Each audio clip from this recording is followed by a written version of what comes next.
Well, to anyone watching, welcome. I'm Christen Polo, the Executive Director of Protect Life Michigan, and I am joined by Jonathon Van Maren, the Director of Communications for the Center for Bioethical Reform. Jonathon, thank you so much for joining us. How are you? Yeah, so far so good. Well, I want to kind of introduce this conversation that we're going to have today. I think here in Michigan, many of us are struggling after November, after the loss that we had on Proposal 3. And I just think that we need to be reminded of why we should have hope and reminded that we cannot and should not give up the pro life fight that we're facing right now in our state and across our country.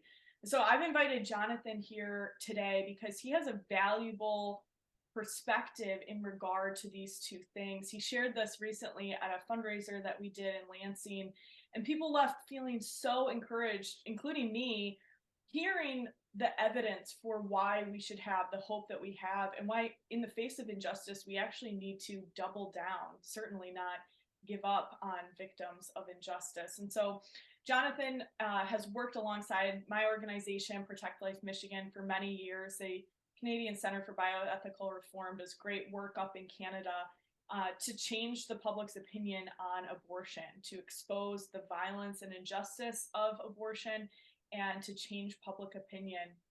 But he's also a history buff and has a lot of knowledge of the Michigan referendum. He was a good friend to us in that fight. So, Jonathon, again, thank you so much for being here, for sharing your valuable perspective today. If it's okay with you, we'll just go ahead and dive in. I think there are so many things happening right now that demand our attention in this Mhm. age of political and cultural upheaval. It seems like there's always something in the news or in culture that's demanding our attention, pulling us in one direction or the other, distracting us. So, can you briefly speak to the importance of this cause, the pro life fight to end the injustice of abortion? I would agree with you completely that there are many very important causes that conservatives and Christians are focusing on right now. But I firmly believe that there is no cause more important than standing in between preborn children who are at risk of being decapitated, dismembered, and disemboweled, and those who seek to end their lives. And I think sometimes when we talk about hope in the face of temporary defeat, like what happened last fall in Michigan, it's important to note that pro lifers, we don't need just hope. What we need is defiance in the face of a culture of death. That when the culture of death wins a temporary victory, that our response is that if there is nobody left to protect these babies except us, we will gladly and willingly accept that role. When we see a state like Michigan or a country like Canada decide that no protections for preborn children are warranted, then what that tells us as pro lifers is that there is quite literally nobody else to stand for these preborn children except for us. And so instead of looking at these temporary defeats and saying, this means we should give up, this was such a significant political loss, instead it should spur us on because we realize now that our role has become so much more essential. And as Dr. Monica Miller put it, I forget if I heard this in a speech from her or she wrote it in her amazing book Abandoned, but it really stuck with me when I first read it years ago when she said that babies not only have the right to life, but they have the right to our defense. And so when the government rejects the preborn child's right to life, we must not reject their right to our defense. We must face the culture of death with defiance and push on because these orphans are in need of our help and nobody else is there to stand for them. That's right. Yeah, I was my mom's crisis pregnancy in 1991 under Roe v. Wade, and there was no law to protect her or to protect my life then. It was faithful people who were supporting the pregnancy center that she went to that knew how to say the right thing in that moment of crisis when she needed people to love her and support her and show her that she could carry on through this and choose life. And I thank God constantly for those people who made those sacrifices to protect her and I because the laws weren't there. And that's the same situation that we're in today. We can be the difference between life and death for so many. We have more of a responsibility, I think, than we've even had in the last few years. So you kind of brought it up a little bit, but I want to talk about November and Mm-hmm. the Proposal 3 loss. This has been really devastating for a lot of my colleagues in this fight, supporters of our organization, volunteers, students. The loss that we face was obviously an enormous tragedy. And I think we're seeing a lot of people who are still angry and devastated and even grieving, which I Mhm. think is a totally appropriate response to a loss of this magnitude, a human rights injustice. But as we move through our brokenheartedness, we still have to pick up and keep fighting. And I think as we look ahead to the future, it's vitally important that pro life people understand what happened with Proposal 3 and why we lost. So, you're so knowledgeable about American culture and politics, and I know you were intimately involved in the Michigan referendum. Thank you for that, by the way. But, Jonathan, from your perspective, why did we lose on Proposal 3? So it's really important when you face a loss like this to be clear-eyed, not only about why you lost, but what can be done going forward. Because on one hand, there's sort of a bad habit that pro-lifers sometimes have, which is to just move on and say, we lost, but we just got to pick up, we got to carry on. No, I think that as you very rightly put it, devastation and grief and anger are appropriate reactions to what happened, because what happened in November was a betrayal. It was a betrayal of preborn children. It was a betrayal of the weak by the strong. At the same time, when we're looking at these preborn children and the fact that they have the right to our defense, we have to look at the details and the situation on the ground so that we can fight smart on behalf of these children. And it's important to recognize that as devastating as this loss is, the majority of Michiganders did not vote for abortion because they are radically pro abortion. You'll know this. Many of the people watching this will know this, but pro-lifers generally divide the population into three groups. You've got the hardcore pro-abortion supporters, the hardcore pro-life supporters like us, and this huge group in the middle, which we usually call the mushy middle. And those are people that would not be hardcore pro-abortion, but would also probably not be pro-life without exceptions like we are. Most of them would have exceptions for very difficult circumstances, such as rape or incest. Those people are very susceptible to the messaging that was pushed by the abortion crowd during the campaign. This idea that women need abortion for health purposes, that women will die if abortion is made illegal. And what we saw happen in Michigan last fall is very similar in almost every way to what we saw unfold in Ireland in 2018, where Middle Ireland, the middle group of voters, did not, in fact, support abortion and didn't even support the proposed legislation, but were convinced by the mainstream media and all of the sort of elites who control the messaging channels that if they didn't remove protections for preborn children, women would die, full stop. In their case, of course, they used the face of a woman who tragically died, Havita Salvanava. And we saw the same thing in Michigan. I remember reading, 4 or 5 stories almost a week where they would interview women who said, like, I would have died if that abortion law had been on the books at the time. And so you have to realize what people voted for and what people voted against. And a lot of people voted because they were convinced by the press, convinced by the abortion activists who outspent pro-lifers by tens of millions of dollars, that if they didn't vote for abortion, women would die. Even looking at the numbers, I think it's important for pro-lifers to realize, and as heartbreaking as this is to consider now, that it would not have taken that significant of a shift for the pro-lifers to win and for it to have flown in the other direction. That's, I think, always especially bitter to consider when you realize that you left it all on the field, but it wouldn't have taken that many percentage points to change the tide in the other direction. But I think it is important to recognize going forward, because you are not trying to climb some insurmountable precipice here. It is extremely doable. For any supporters of Protect Life Michigan who are watching this, the days that I spent with your team talking about the way forward, I'm very confident that a lot of the things you guys are working on will be able to sort of fix that gap and to ensure that those who voted on false premises will be forced to confront the truth and will be led to change their minds. I appreciate that perspective because it does seem like people here feel as if every single person in our state voted for Proposal 3, and that certainly isn't the case. I think you're right that it's not that people are rabidly pro-abortion here in Michigan. It's that $40 million was spent to lie to them and say that women will be dying in the streets if this isn't passed.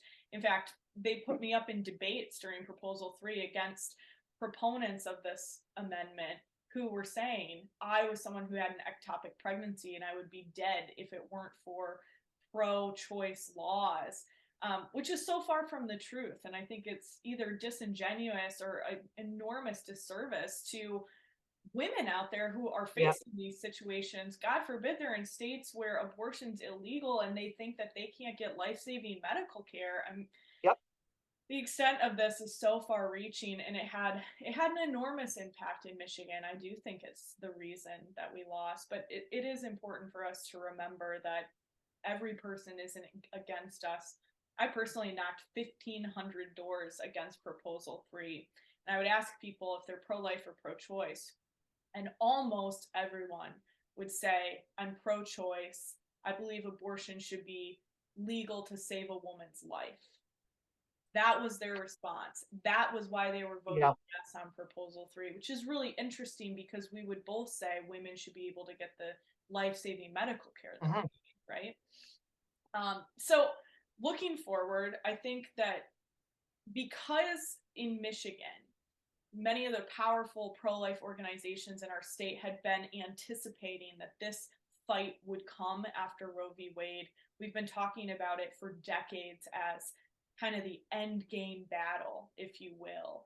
And so when you lose the end game battle, everyone who fought wonders what's next. And I've been Hmm. hearing that question a lot. And if I'm being really honest, I don't think the pro life movement in Michigan is doing a great job of answering that question. What comes next after a loss of this size? How do we keep fighting? And I don't know if most organizations even know where they are going to go from here. We Hmm. know we have a plan that we're starting to unveil to people now, and we're going to talk more about that later. But I think most organizations that are at a loss, and that has been really disheartening for a lot of people to hear that silence when they ask that question of what's next, for there to not be an answer. So, from your perspective, you're coming from a country where you don't have any abortion regulation or restrictions in any way. Uh, where do you think Michigan goes from here? Well, when you analyze what happened in November, and I think it's kind of a microcosm of the decisions that pro life groups have to make basically everywhere. It's what happened in Ireland, it's what's happening in other countries right now. It's happening in all kinds of different individual states, some of which will soon face referendums very similar to what Michigan faced. And when we look at what the pro abortion movement did, is they told a far more effective and far more powerful story than we did. In Michigan alone, they spent $22.5 million just on advertising. And their story was simple and easy for everybody to understand and one accepted by most people, which is abortion laws kill women, full stop. And pro-lifers could do their very best to try to correct that, to try correct it up at doors, to try to say this is not the case, to say, hey, we have common ground here and we believe women should be able to access life-saving care. But at the end of the day, that didn't work because their message was louder. One of the reasons their message was louder, in addition to their money, of course, is that the press was basically telling the same story that they were. What does that mean? What it means is that pro lifers need to tell our own story. And our story is not the story of we also support choice for women. We also are compassionate towards women. Those things are true, but they're not the main story the pro life movement has to tell because they don't concern the main character in this story. When we argue about choice, we always lose because their argument is simply more compelling than ours. When we argue about what is being chosen, that's when we win, and that's when we see minds changed. The central character in the great moral drama of the abortion debate and of the pro life movement is not the women involved. It is the preborn child who is at risk of death. Because when we're talking about abortion, we have to ask ourselves who is being aborted. Abortion isn't about a what, it is about a who. And when we essentially attempt to do a better job at pro choice talking points than the abortion extremists, we have found that is not successful because we're playing defense. We're trying to say, oh, we agree that you're compassionate. We also are compassionate. But we're ignoring, again, the central character because if this was just a contest to see who could be more compassionate, most of us would be doing any number of different things. We wouldn't necessarily be in the pro life movement. Why are we in the pro-life movement? Because abortion kills children, and those children have a right to our defense. And we need to do a far more effective job of telling that story, because campaigns are just about storytelling. That's all they are. We've known this for years. It's a saying in political circles: if you're explaining, you're losing. And during the November referendum, pro lifers spent a lot of time explaining nitty gritty details that were then rebutted by the press and the fact checkers, as egregious as that was, and the abortion extremists, and they beat us on that. But when we point out what is being chosen, when we talk about abortion, when we talk about the who in this debate, then we force them to explain. And you and I have both done countless hours of outreach showing people what abortion is all about. And you realize suddenly that those people feel defensive because suddenly we actually focus the debate on the central character. And I think the central character is being ignored in a lot of the discussions happening about abortion in a lot of places. And we'll never win when the central character is ignored. Yeah, so it seems like what you're saying is what happened with Proposal 3 really underscores the importance of our mission as pro life organizations and pro life people to go out and change people's minds on this issue. And we do that by exposing the injustice and telling the story of the victims, right? Well, 100%. I have seen more people than I can count change their mind on abortion right in front of me. Those are just the people who went from identifying as pro choice to identifying as pro life. And so when people tell me, this was the final battle, change is impossible, I know for a fact that's not true because my personal experience is that it's not true. And those experiences are what led me to abandon my other career plans and join the pro life movement because I realized this was something worth committing my life to because it wasn't a waste of time. I didn't join the movement to make a moral point or even just to stand up for what's right. I joined the movement to change minds and save babies. And if we couldn't do that, I wouldn't bother. Well said. I hear all the time that people they have this belief that society is like so stuck in our ways. We have these deep seated beliefs, which is absolutely true. But that we're so divided, people never change. They'll never see a different way on this issue. And you and I both know from our experience, personal experience, that that is very much not the case. We talk to people on the street every single day who will admit that they've changed their mind on this issue. That's not an easy thing to do, and yet we're seeing it every single day. So your organization, the Canadian Center for Bioethical Reform, is seeing success using these same messages that Protect Life Michigan is using victim imagery, having winsome conversations. Can you tell us some of the progress that you're seeing in Canada that we're going to be seeing here soon in Michigan as well? I get frustrated when people say change is impossible because sometimes I think it's an excuse not to do the really hard work of changing minds. Because I always say changing people's minds on abortion is simple, but it's not easy. Yeah. It's simple because we know how to do it. We know which arguments work. We know that imagery works. We have polling that's tested our effectiveness. Every single argument we use on the streets are not taken from philosophy textbooks. They're street tested. They've been tested on campus and in front of high schools and in public.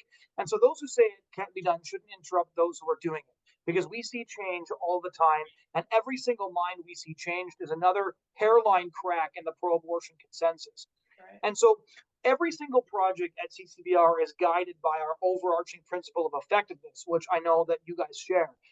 And so one of the things that we do is all of our projects, which expose abortion for what it is, which is by focusing this great moral story on the central character, is that we do polling before and after to make sure our projects are effective. And what we have found is that 67% of people feel more negatively about abortion just by seeing it, not even in conversations. A quarter of the people that we've engaged in conversation, according to 4,000 people that we spoke with in Calgary last year, went from identifying as pro-choice to identifying as pro-life. Around another quarter moved significantly towards the pro-life position. These are people who are actually admitting this. We've gotten to meet babies who are scheduled to be aborted, but whose mothers changed their mind after engaging with our teams. And so what we ensure we're always doing is testing our arguments, changing them when we find a different argument works more effectively for students. And so we're moving with the culture. We're testing projects that work on the culture. And so I think it's true to say that if you're still doing the same thing you were 25 years ago because that's what you do, and you're not seeing change, that's probably because you're out of step with which arguments work and which tactics work with the culture that we're facing. Our task as advocates, as lawyers for the preborn in the public square, is to make the most effective case we can. And that's not just saying we're going to use pictures because we think they're a good thing to do. We're going to make this argument because it's the most convincing to us. No, we have to find the images that are most effective for the culture, the arguments that are most effective for our audience. And that's a process of being constantly creative, constantly creative. And if you're willing to commit to effectiveness and be creative in your outreach, you'll see what we see and what you guys are seeing, which is mine's changed every time we go out. That's right. And I can't thank you enough, Jonathan, for how you have instilled that value into our team here in Michigan, because we have that same commitment to effectiveness. We test every single type of outreach that we do. We test every type of argument that we're using so that we can focus on what changes the most minds. And it leads to an increase in hearts changed every day. We started with not being very good at that, if I'm honest, at changing people's minds. Now we're up to 1 in 5 people that we talk to will change their mind. And I expect to Mhm. see that ratio increase in the coming year as we continue to test these messages and hone our skills. Um, I want to close us out with some good news. I think we have such a tendency to be so focused on what's happening around us that here in Mm. Michigan, we're in a bit of a depressive episode. We've just faced a really big loss here, and I think it's caused many people to feel like we've lost everywhere, right? Like this is over because Michigan just faced a really big loss, and we're losing focus of the bigger picture. The fact that we are part of a global movement that is seeing Mhm. wins both around the country and even around the world. So, can you just pick a couple examples of those wins that you could share with us to help us get that perspective back of how we are a part of a larger movement that is seeing many victories? Well, I think it's important to start at home, right? The anti-referendum in November was in response to the greatest victory the pro-life movement has won in a half century anywhere, which is the greatest superpower in the world, which had declared abortion to be a constitutional right explicitly since 1973, declared on June 24, 2022, that abortion was not a constitutional right in those words. And the panic in the mainstream media was palpable. I was reading articles in The Guardian, The Times, that were detailing abortion activists in Africa, in the global south, basically saying this has set our work back years, if not decades, because suddenly this myth of inevitability, that all progress flows in one direction, that abortion regimes are inevitable, suddenly all of that was upended because over a dozen states made abortion almost impossible to obtain overnight. According to Dr. Michael New, who's the pro life movement's resident statistician, more than 34,000 babies have been saved since Roe v. Wade fell in June. So, again, while grief is an absolutely appropriate reaction to Michiganders who love their state to what took place in November, remember that the reason that happened is because it was a response to the most significant victory the pro life movement has won. And the message of that victory was that although things can look hopeless, they are not, because anybody who knows a bit about pro life history will know that the pro life movement was dead and buried half a dozen times, that overturning Roe was called impossible. First, when the Human Life Amendment failed in the 80s, again, when Operation Rescue fell apart with the FACE Act in 1992, when Roe v. Wade was upheld, when people expected it to be overturned, and instead you got Planned Parenthood v. Casey. Then when Obama got reelected, and it looked like there was no way that we were ever going to get the justices who would overturn it. Then when Antonin Scalia died, and Obama still had a year left in his term, but Mitch McConnell held the seat open. So the entire history of the American pro-life movement is a series of impossible situations, like the one Michigan faces now, that culminated in Dobbs v. Jackson.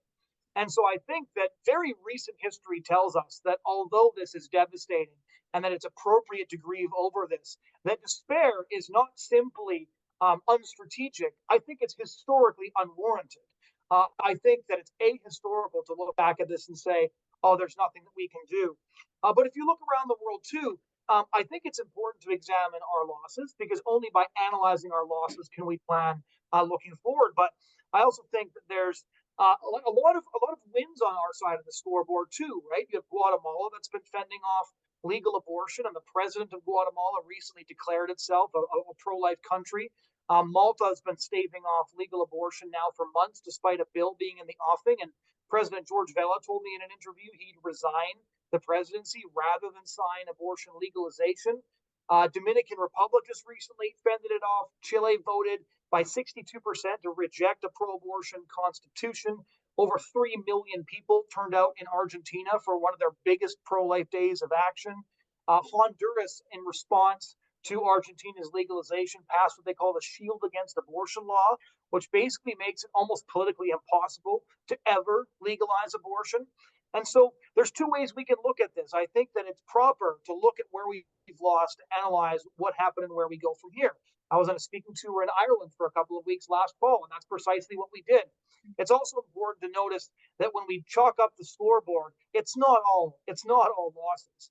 In fact, even in the United States, if you look at where we are right now compared to where we were exactly 12 months ago, to say that the pro-life movement is losing, I think, is just to ignore the fact that so much progress has been made. And again, tens of thousands of babies have already been saved. And it's the job of Protect Life Michigan and all of your allies and our allies to make that happen in Michigan too. Well, Jonathan, thank you so much for the perspective that you've helped bring to so many people here in Michigan, including our team, as we continue to pick up the pieces after the Proposal 3 loss and look forward to the fight ahead. You've given us a lot of encouragement, and I just can't thank you enough for bringing us back to that perspective of victory is possible. There have been far greater battles that have been won, and those battles are still being won all around us, all over the country, and all over the world. I think it just shows that hope is not lost and that we very much have a responsibility to the weak and to the vulnerable when Mhm. our laws are unjust. So, to anyone who is watching us now, I hope that you will join us and be the person that stands in the gap, be the one who helps save these lives that are on the line. We are working with Jonathan's organization to learn about how they have a plan to bring Canada to a more pro life position, a plan to end the injustice of abortion there. And we're working on a similar plan for Michigan to get our state back on the right track, to decrease abortion numbers, to win more pro life support. And we have the methods to do that. You heard a little bit about them today. We're showing the victims of abortion. We're having heart changing conversations. And these methods work. This is a winning strategy. If we're going to get rid of Proposal 3, this is how we're going to do it. We're also launching a plan to win back the church. We'll be having more apologetics presentations in churches and youth groups. We've set a very aggressive goal to speak at every Christian high school in the state over the next 5 years. And we're even working to transform Christian colleges into institutions that are equipping their students on these issues. These Christian universities are coming to us saying, how can we do a better job of educating and mobilizing our students? So if you want to be a part of these things and more, I hope that you'll partner with us. We need your prayers and your financial support. We need you. So to learn more and join us in this mission, go to www.protectlifemi.org. Thank you. And Jonathan, thank you so much for having this conversation with us today. My pleasure.